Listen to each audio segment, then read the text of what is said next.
the beat. The beat.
What's up, everybody? The World's Preview Show continues here in Busan, Korea for the 2014 World Championship quarterfinals. Yeah, we started with 16 teams from around the world. This weekend there will be 8. Afterwards there will only be 4, and they all want some of that Summoners Cup. And not only that, we've hooked over QuickShot and Freak from across the Pacific to join us here in Busan. Yeah, what's up, guys? So don't touch that browser. The World's Preview Show starts right now.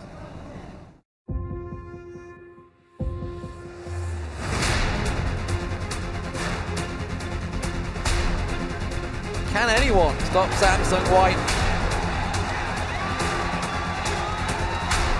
You have yourself a North American team into the quarterfinals. Will they be able to get it? Peke up from the Guardian Angel. A few more hits. Will this really happen? They saved the Nexus.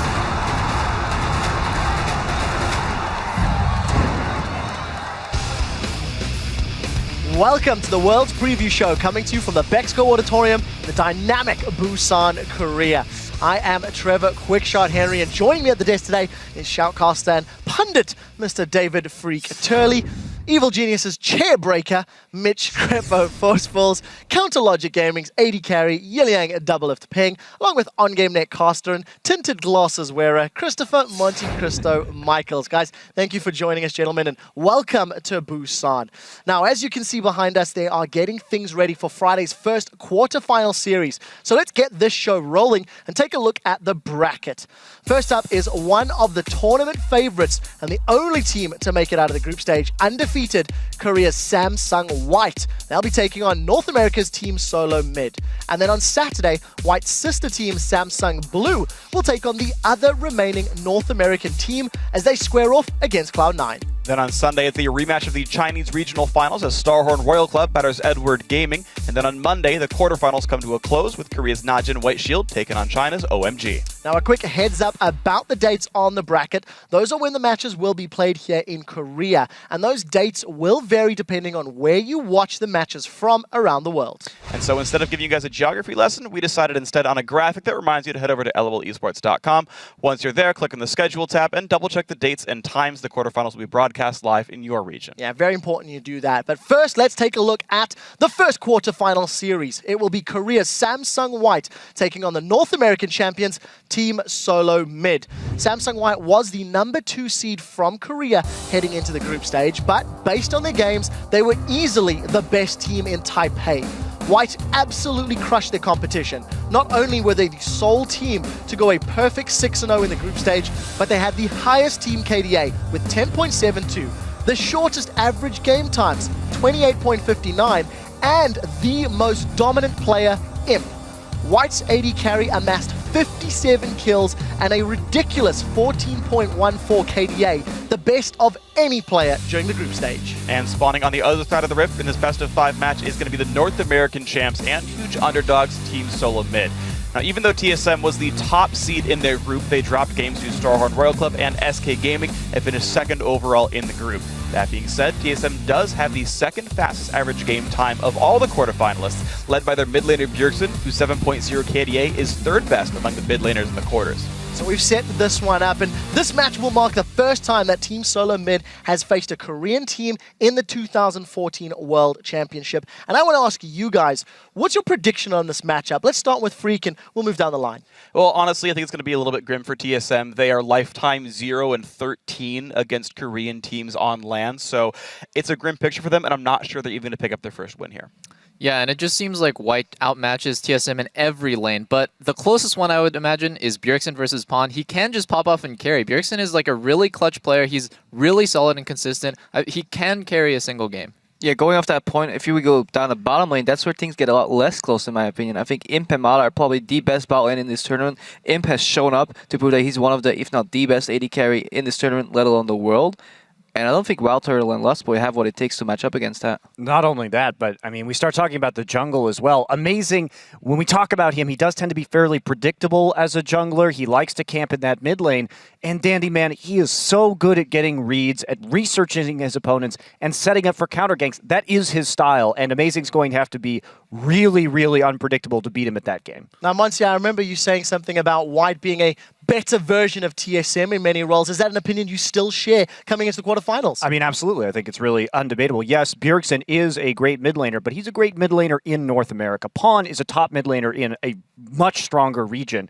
And yeah, Bjergsen can carry, but we kind of go down the list and we're like, well, these guys are good on TSM, but they are utterly fantastic on Samsung White. Well, we'll see if TSM can step up. This is the second trip to Worlds for the members of Samsung White, and even though they've already improved on last year's performance, they are not satisfied with just making it to the quarterfinals. This will be Gambit into the quarterfinals. Go wild, boy. 월드컵이라는 무대까지 와서 막상 바로 탈락하니까 뭔가 어떡한 느낌이 나락으로 빠진 것 같아요. 세상에서 도피하고 싶었어요. 너무 부끄러워가지고.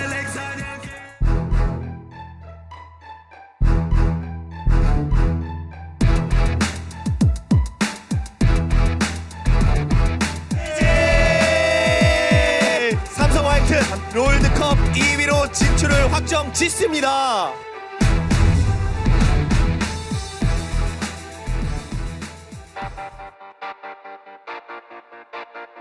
So Ozone, they won the spring season in the Korean League. 작년 월드컵 때 조별 예선인 벌컨과의 경기였었는데요. 조일이 예상했었죠. 저 그때 당시에는.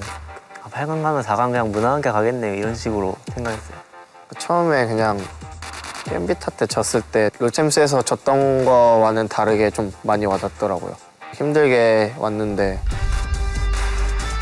Gambit, they never let Ozone back in, and there is the surrender. Surrender, brilliant victory here from Gambit. 본능적으로 왜 이렇게 힘들지? 이렇게 싸우면 절대 못 이길 것 같은데 좀 이런 생각을 좀 많이 했었어요.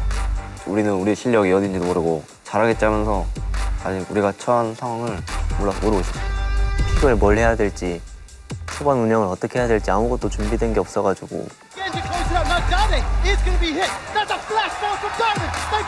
Everything is burned. This will be Gambit into the quarterfinals. Ladies and gentlemen, 다대 선수가 한 말이 있어요. 그냥 못하니까 지는 거였다고. 내가 나 스스로 뭔가 나에 대한 의심이 있는데 잘 안 되는 게 당연할 수밖에 없었던 것 같아요.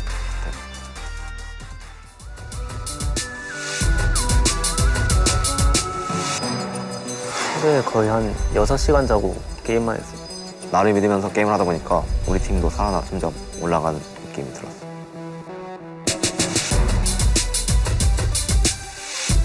롤드컵을 가기 위해서 순위 결정전이 남아있었는데 그 팀이 마침 전 시즌 롤드컵 우승자 팀인 SK텔레콤 팀이었어요. 페이커라는 그 이름 때문에 저희 미드라이너를 그렇게 신뢰를 갖지 못했어요, 제가. 미드라인을 계속 봤거든요, 게임을 하면서.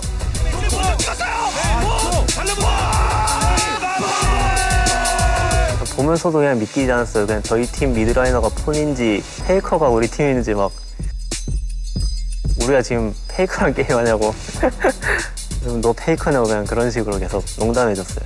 결국 저는 페이커 선수를 솔킬 4번이나 따게 되었죠.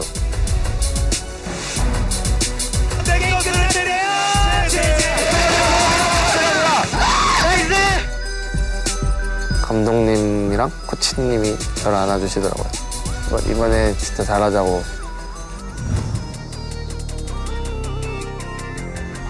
우리가 다시 저 자리에 갈 수 있을까 하는 생각이었는데 결국 노력해서 오게 됐잖아요. 이번에는 달라진 모습 보여줄 수 있을 것 같아요. 꿈을 꾸기만 하기에는 이제 저희도 시간이 별로 없는 것 같고 이뤄야 되지 않나 싶어요. 우승하고 싶어요, 미치도. 결승은 무조건 가야 된다 생각해요. 그 무대를 한번 느껴보고 싶어요, 결승이란 무대를. 더 열심히 해서 꼭 우승할 수 있도록 하겠습니다. 파이팅! Incredible video and 2 takeaways. Let's do it right. And they want to make it to the finals. I want to put this to the panel. In this matchup, in the quarterfinal, who do you guys think is going to walk away with the win? I also want you to give me the series scoreline overall. Freak, who's it going to be and why? Well, you said, are Samsung White going to make it to the finals? They'll at least make it to the semis. Samsung White, I think, easily has this matchup. I think 3-0 would be the scoreline here. they just vastly overmatched TSM. Yeah, I have to agree here. There's really nothing that you can pinpoint that says TSM has an advantage in this area. It's going to be white 3-0. Double Lift, you believed in Bjergsen. What is your prediction for the series? I don't believe in Bjergsen that much. Yeah, it would be silly for me to bet anything on TSM. It's definitely going to be Samsung white 3-0. And finally, Crepo? Clean sweep here, I think. Samsung white 3-0. Well, convincing opinions from the analyst desk here. Now, let's shift away from Samsung White to their sister team and our second cross-Pacific matchup. It is the favorites, Korea's Samsung Blue, versus the other North American underdog, Cloud9. Samsung Blue came into the World Championship as the #1 team from the #1 region, making them the de facto kings of the hill to very many people. However, Fnatic proved to the world that Samsung Blue could bleed, handing the Koreans a surprising heavy-handed loss in the group stages. But despite that setback and some less than dominating performances, Samsung Blue did finish 5-1 with a 6.14 KDA, the second highest in the group stage. And while Dade got a lot of the love, it was actually Spirit who led the team and all junglers with a fantastic 9.8 KDA. But on the other side of the rift is Cloud9. They drew into a very tense group alongside Korean Najin's White Shield and Europe's #1 team, Alliance. Cloud9 ended the group tied for first place, earning the first win by an American team over a Korean team for over 2 years in the process. Now, C9 earned their second straight trip to the quarterfinals at Worlds with incredibly smart strategic play. And despite having the worst team KDA out of the 8 squads here in Busan, they certainly got that by killing turrets more so than the champions. I really like that thought, Freak, because when you see C9 play, they are fairly strategic and, very mental team. Double Lift, when you look at this matchup against Samsung Blue, what is it that stands out to you about the two squads? Probably the most notable matchup is, for me, Deft versus Sneaky, because they play very similar. They're kind of the consistent, solid carries of their team, but Sneaky hasn't really showed up, and Deft has. Both of these AD carries aren't particularly good in 2v2, but I definitely think Deft holds that advantage. And also, Sneaky is just really a worse version than Deft in almost every way. Well, for me, it's interesting to talk about the AD carries because to me, in both teams, the AD carries are sort of the glue for the team. Their big strength is their strategic play. They set up fights really well. They set up objectives really well. And the AD carries are there to play cleanup. They'll have great stat lines, but they're entirely set up by the intelligence of their shot callers. Yeah, and talking about those shot callers too, we're looking at Dade and Hai here, both mid lane kind of primary shot callers on this team, and they've shown a lot of overlap in their champion pool, a lot of Zed emphasis, traditionally a lot of talent emphasis as this tournament rolls on. And I'm very interested in how this is going to go, just because Dade is a very conservative laner, and Hai kind of has a weakness in the laning phase. So if we get the 2v2 in the bot, if we get the 1v1 in the mid lane, then we're probably just going to see a lot of farming early. Now, I think that there is an advantage here for Hai since he tends to split push a lot more than Dade does, and that may be what allows Cloud9 to do well here. Crepa, one final thought. We've talked about Cloud9 winning on blue side and struggling on purple side or red side. How difficult is this going to be for them in the matchup? Well, they've had time to look over the matches and see what they did wrong already, so hopefully they learn their lessons. But they're definitely going to struggle because they're playing against a team that adapts well in best of fives already, and with the inferior side choice as well, so they're gonna struggle a lot. And with that, what is your prediction for this series and why? I think both teams, as Monty pointed out, are very similar in that regard. We'll see slow games, but I think Blue will take it 3-1. Cloud9 is basically just an inferior version, but with using the split push that Monty highlighted, that's one way they can break open these games, and that might be enough to win a game, but not more than one. Yeah, I'm going to go with 3-1 for Samsung Blue as well. They pretty much outmatched Cloud9 in every single lane, but you saw how well Cloud9 played from behind against Najin White Shield. They were down so much gold, but they still managed to split push their way into a win. I don't think they can take the series, but they should be able to take a game. I agree with you guys. I do think it is going to be Samsung Blue 3-1, and I also agree that Cloud9 has a lot of interesting edges here. They could win the matchup. I wouldn't be wholly surprised. I could see it going anywhere from like 3-0 one way to like 3-1 Cloud9. I kind of averaged it out to probably 3-1 Samsung Blue, but really it could go either way. I do feel that. Final thoughts, Monty? I agree with you guys. I do think it's going to be that 3-1 for Samsung Blue. I really was quite impressed with the play that we saw from Cloud9, though, against Najin White Shield. Blue tends to be a more 5v5 oriented team. If a split pusher on Cloud9 gets out of control, if they come in with some 1-3-1 split pushing strats, I think they can take a game. Well, there we go. Another clean sweep from the analysts, guys. We are just a couple of days away from seeing if these guys made all the right choices, and it's time to reveal which of you got last week's World's Trivia question right. And of course, this was an open book test, and thanks to the internet, a lot of you guys got a perfect score with Zyra, who was picked 42 times in 63 games during last year's World Championship. In fact, so many of you got it right that you're probably going to need to freeze frame this graphic if you want to see your Twitter handle. Yeah, and for comparison, this year, Kazix has the most picks so far with 36 out of the 48 regularly scheduled group stage matches. But this week, we're going to make you dig just a little bit deeper if you want to get your name on the preview show. So our World's Trivia question is, which two players tied for the most deaths at last year's World Championship? Be sure to send your answer to @LOL Esports on Twitter and use the hashtag Worlds Preview. Otherwise, it'll count as an incomplete, even if you have the right answer. Right, we'll see if you can get that one right. Now, let's take a look at our third quarterfinal matchup as two Chinese powerhouses will do battle once more. It's Starhorn Royal Club and Edward Gaming facing off in a rematch of the Chinese regionals. Even though Starhorn Royal Club was China's second seeded team at Worlds, they were the region's best team in the group stage. They finished their time in Taipei with 5 wins, 1 loss, and the #1 seed out of Group B, led by Uzi's incredible 46 kills and 10.25 KDA over their 6 games. Royal Club put up a team KDA of 6.39. It is the 3rd best in the tournament thus far. And they've been great, but on the other side of the rift is, of course, in this Chinese matchup, Edward Gaming. These guys are the 2-time Chinese champions and the regional #1 seed. But as we said before, they weren't quite as impressive in their group stage games. BDG was taken out by Samsung White twice and were upset by the GPL's AHQ Esports Club once as well, forced them to play a tiebreak match to even make it out of the group stage. They had a 4.41 overall team KDA, which ranks them 6th amongst the quarterfinal teams. The biggest actual surprise for this team was the underperformance of their superstar AD carry Name. He had 17 group stage deaths, which is the most for any AD carry here in Busan. However, Name and company are up against more familiar opponents this time around, and they're going to hope to repeat their Chinese regional qualifier victory over Starhorn Royal Club. This is a series I'm very much interested in looking into because both of these teams had different expectations coming in. Monty, start us off talking about the matchup and what you're going to be looking at. Yeah, I think this is probably the hardest of our quarterfinal matches to predict because it is so even, because we have one team in Starhorn Royal Club that looks like they're on the rise and another team in EDG that really failed to live up to expectations. And when we look at a featured matchup here, we can talk about Uzi versus Name. Uzi played out of his mind, fantastic AD carry play, as his stats show. Name, on the other hand, disappointing considering how well he plays in China. He's really going to need to step up here, maybe lane swap away from Uzi just to get into that more late game status. Yeah, that was actually what I was going to say as well. Name just didn't impress in group stages, and he will need to show up because EDG apparently is a lot better against teams that they know how to play against, that did their research again. They even said that in the interview. If I know my opponents, that's where my comfort zone lies, that's where my strength comes from. So we will need to see Name step up. But even then, I think the disparity between both teams shown in group stage was already big enough. A lot of talk about AD carries. Double F, can you chime in? Well, I'm just keeping my eye on FCCF and Zero, actually, because these guys are so different. FCCF had an underperforming AD carry, so he really had to step up and make those plays. If anyone's going to make the play or the initiate, it's probably going to be FCZF on EDG, where Zero plays a really supportive role. He has that kind of one-man army AD carry with Uzi, so he's just sitting back. The Zero build is rushing Captain's Boots to make your team more fast, so this guy's like a true support in that sense. And I'm actually interested in this match just in general because it's an intra-region fight, the first we've had so far at Worlds.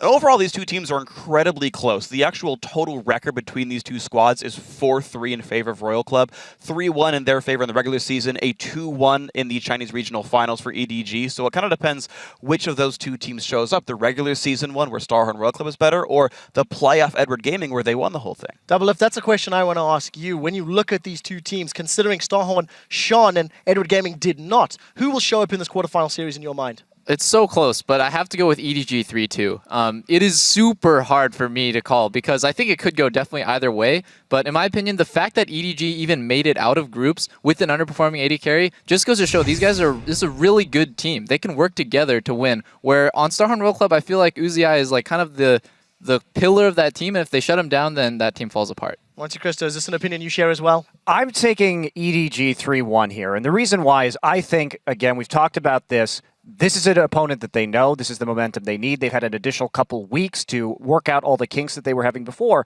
And the other reason is EDG is a team that always didn't do amazingly in the kind of league part of the LPL. But when it comes to the best of series, when it comes to those high pressure knockout moments in the playoffs, they always delivered. And I think they'll do it again here.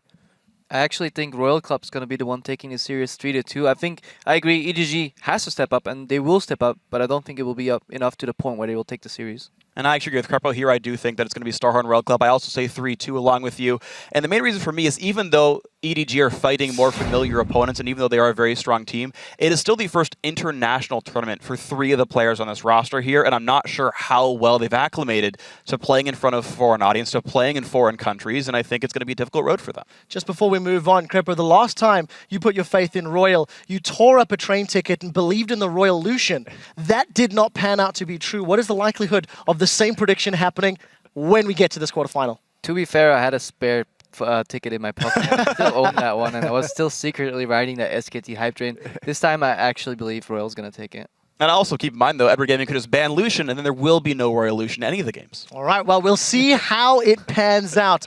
Before we get to our last quarterfinal matchup, Najin White Shield versus OMG, we need to take a step back and relive one of the most intense, unbelievable, get up and scream at the monitor moments in League of Legends history. It's OMG versus Fnatic, World's All Chat Edition.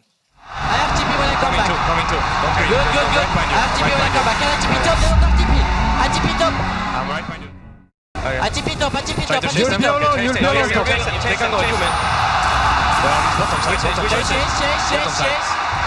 Bottom side of jungle. Can they TP on me? Soaz trying to be the hero. The recall's coming in, but Soaz is on it. One goes back, the rest come in. He's got the damage here, but the super minions are coming in. I say he's not got the damage, but the Nexus, he's down to half his HP. He's already used his flash, and he will end up falling down. Yeah, but they're playing the stop the recall game, and Reckless is on the heels right now. One of the big damage dealers, Gogoing's gonna make it in.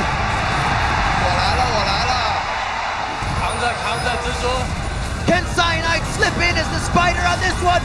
Will they be able to get it? Peke up from the Guardian Angel, a few more hits. Will this really happen? 66 seconds, they save the Nexus.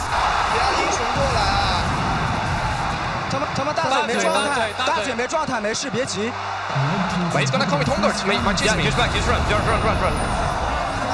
Never seen a professional game this close. We needed one more hit though. Absolutely unbelievable game. Words cannot express how those players must have been thinking and feeling. I think the team name says it right, OMG. Right. With that, let's move on to OMG's next monumental task. It is our 4th quarterfinal matchup of the 2014 World Championship. Korea's Najin White Shield versus China's OMG. Najin White Shield was the favorite heading into Group D, but things were much closer than their 5-2 record would suggest. Alliance and Cloud9 each secured a win off the Korean squad, and it took a tie-breaking extra game for Shield to walk away with the top spot. Leading the way for Shield was their mid laner Gung, whose 9.57 KDA was second amongst mid laners, making the trip to Busan. And on Sunday, Shield will be facing China's OMG, who was only picked by one of the analysts on the preview show. But while they advanced to Busan, OMG had a rough but successful time in what everyone was calling the Group of Death. They were the only team in the quarterfinals to lose 3 games. Their 2.95 KDA is the second worst, and their average game time of 40 minutes, 24 seconds was actually the longest among the top 8. But if it wasn't for that amazing base defense against Fnatic, OMG wouldn't even have made it this far. But they did defend the base, they did secure the win, and now they're competing in their 2nd straight World Championship quarterfinal. All right, let's talk about these two teams just a little deeper. Both of them demonstrating weaknesses in the group stage. Monte Cristo, what's your take in this game? I'm actually really excited because of the save go-going matchup in the top lane. I am a great lover of top carries, and we have probably the 2 best ones in the tournament going head-to-head in a best of 5. Ryze should be a very contested champion from these guys.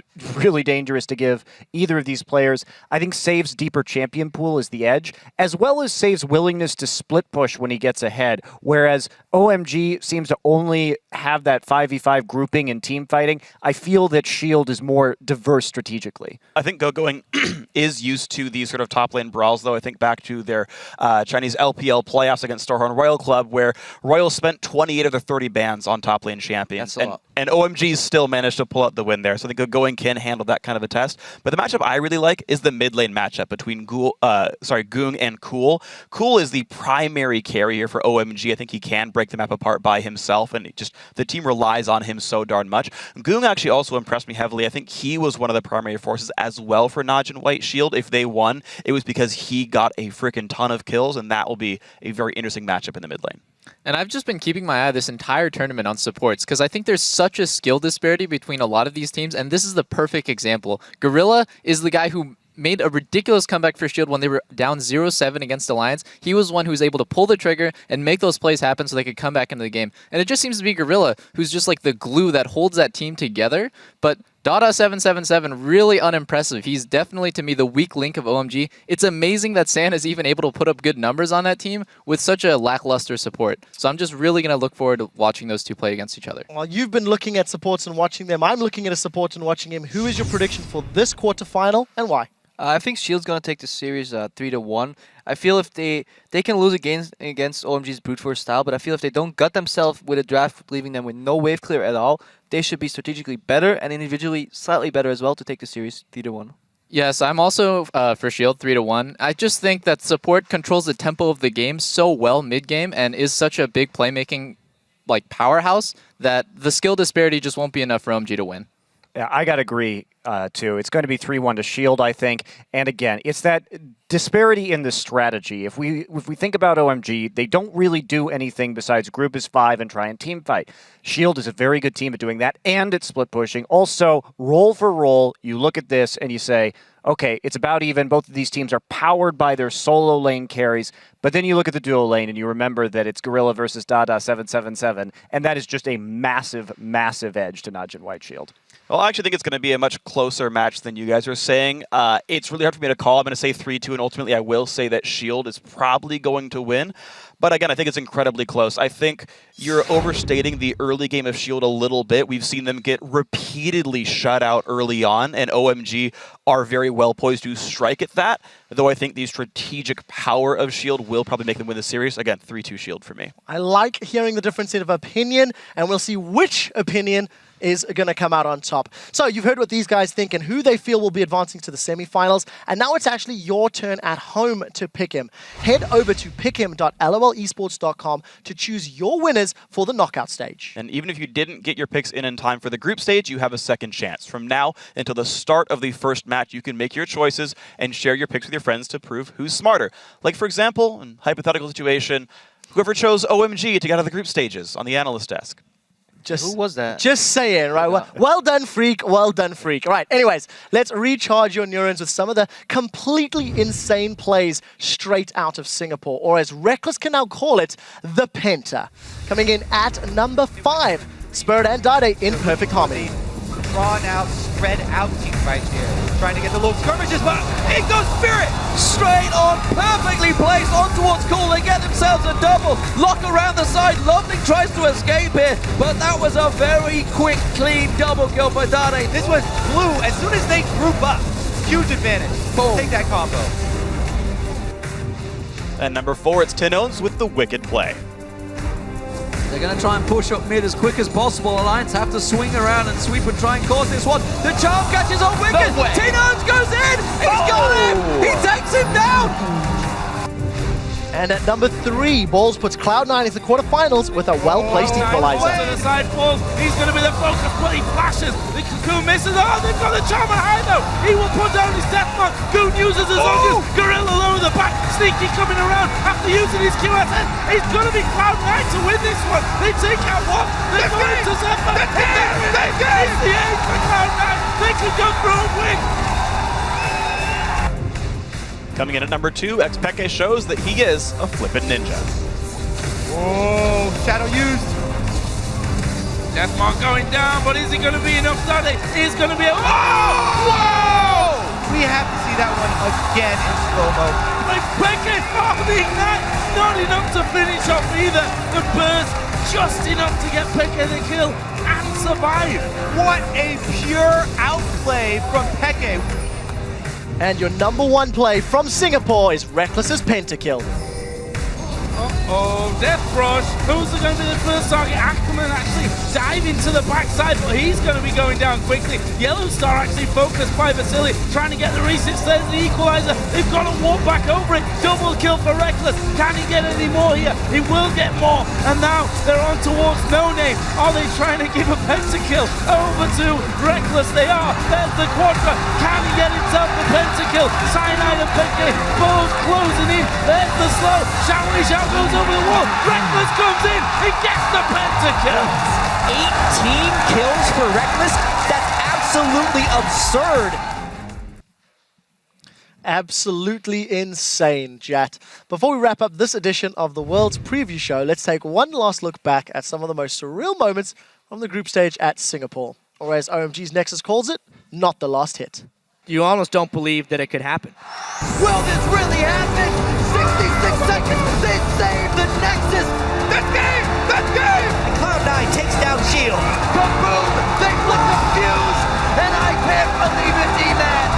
What the hell just happened? This is not Dream Jack. Yeah. I believe it. I saw it. I It just just saw happened. it. Yeah, it definitely happened.